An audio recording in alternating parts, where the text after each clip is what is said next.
So, off of that, you find your voice, you start trying to grow your channel, which, you know, there's so many different channels on YouTube, Twitch, it's you know, there's a sea of people there, so I guess where I'm going with this is, what were some of the key things that made you stand out, that sort of launch your YouTube channel, or your Twitch, or whatever platforms you're on? Yeah, so, it's funny you were mentioning about it, because I think this job used to be so much crazier. Like, did you also have an experience where you just had to convince people you weren't insane when you were studying this? Yeah, like, I would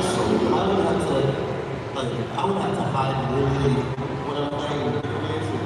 You know when people have a sneak or Nintendo DS? Yeah. I was one of those kids hiding on Nintendo DS, like, playing the games, because it's just, for a lot of people, it makes sense now. I remember sneaking away from my family when they were watching the Super Bowl to record. Hi, Raya. Hi, Zane. That's probably where I started to go downhill. I have a reason for this segue. You're gonna do it right. I remember. Yeah, so initially, like 30 seconds ago, I said, you know, start out with emulating someone. But also, I think now the market for content is so saturated. Like, kids are growing up and drinking. That's the job. Why wouldn't it be? But you have to, like, I think it's okay to start with something that you love and emulating something. I watched a video I really liked, so I want to give credit to him for this idea. But Doug talked about this idea of the skill mix, and I think he's got it right on the money. The content is so saturated, especially gaming. You need your own individual niche or voice to really break through in any substantial way. I mean, I guess unless you mention like AI, Reddit, story, Minecraft, hardcore shorts. But I would say the biggest thing is finding, you know, what you are passionate about outside of gaming. So, you know, for me, like, I love D&D, I love storytelling, I love There's nobody on. So I guess I started playing, you know, like Minecraft or Baldur's Gate 3 or something, and I was like, okay, how can I create a narrative through line here with these tools and things that I'm good at, I know I love, and my friends are good at, and they love.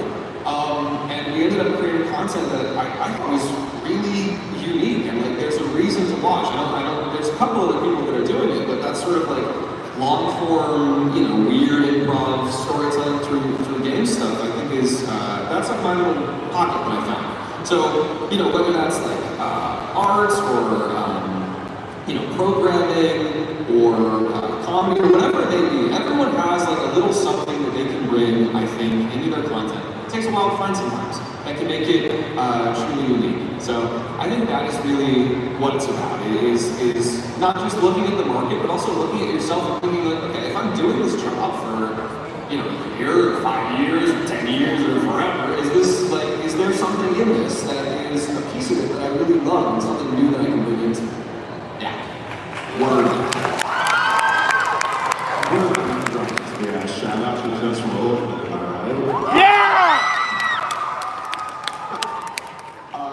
I mean, what you're saying is totally true. I guess it's not super related to gaming, but like a lot of people know that I also, like, I have a criminology degree. I dropped out of my master's program to play Minecraft and do this job, which is like, probably don't do that. I noticed in the current moments. Yeah, probably don't do that. It was only because, listen, we were doing a tech server and it was Tuesday nights and I had a class on Tuesday nights. Can I ask what class it was?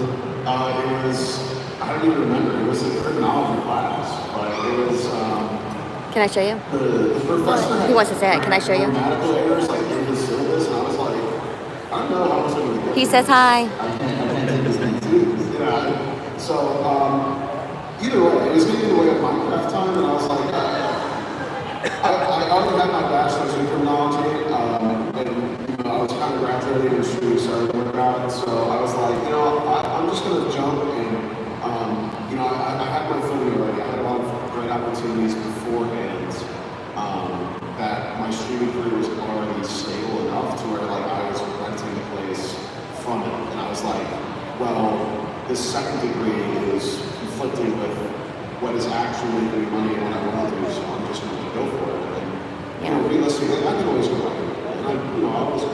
And I'm not. But I do like to yeah, that's what you want to do. Absolutely. I mean, master's programs nowadays are so flexible too.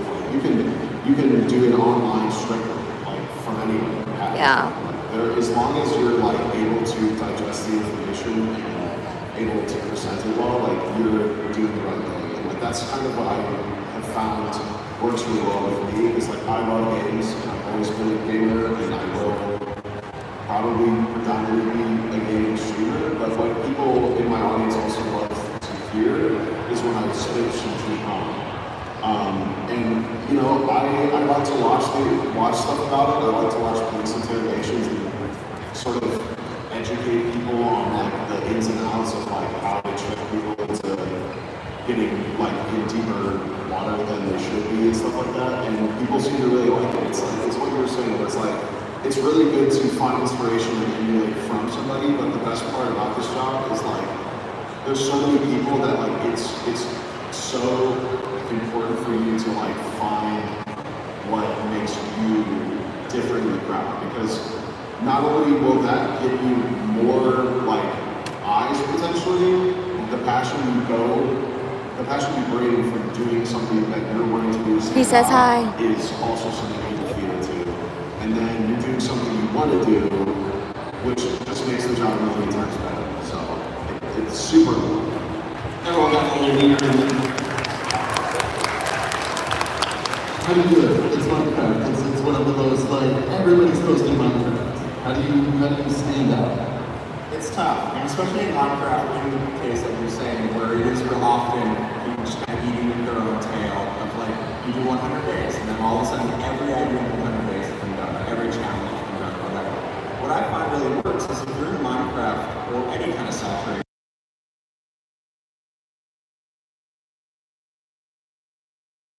inspirations and looking at stuff that are like, you know, general arts and crafts genres or stuff like that, as opposed to just like regular Minecraft. Because stuff that works is gonna work across the board. Like there can be a great idea in the community that you can apply to gaming that, you know, if it works for one niche in a huge way, it probably just works for people. I remember it was during the start of COVID, there was this arts and crafts channel, Mariah Elizabeth, who did a video about does great work, did a video about architects doing work at home. And I was like, okay, sweet. So then we did Minecraft first doing work at home, and that video did really well for us early on. So I think, especially if you know that inspiration can come from a number of different places, you can find something new to offer. We just talked about putting your own spin on things, so this sounds pretty aligned with that. Yeah.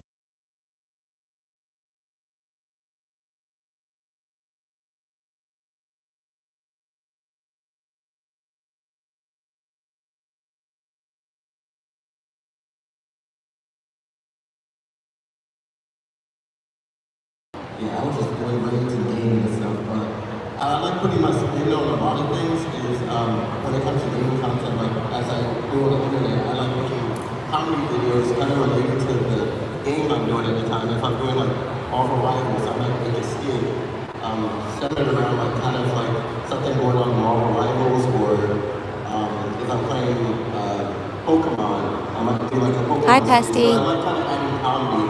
It's kind of like how I kind of find myself in a kind of what game getting saturated. So it's just, I feel like there's lots of different ways to do it, and there's just a bunch of different options. You could just strictly go the streaming route. You could make comedy videos. You could just, I feel like you could be just very creative and just kind of find your own spin towards things. So that's kind of what I like to do. Your stuff is so good. I was watching a bunch of it before this panel. It's really, really good. You talk about skipping class in college. I mean, like, I got the degree, but I also, like, was a League of Legends kid before streaming. So I was, like, trying to rank up at the end of seasons, like, definitely skipping class, don't do that. Because, long story short, when I stopped playing, I started streaming, and so basically I got my job because I stopped playing League of Legends. So, I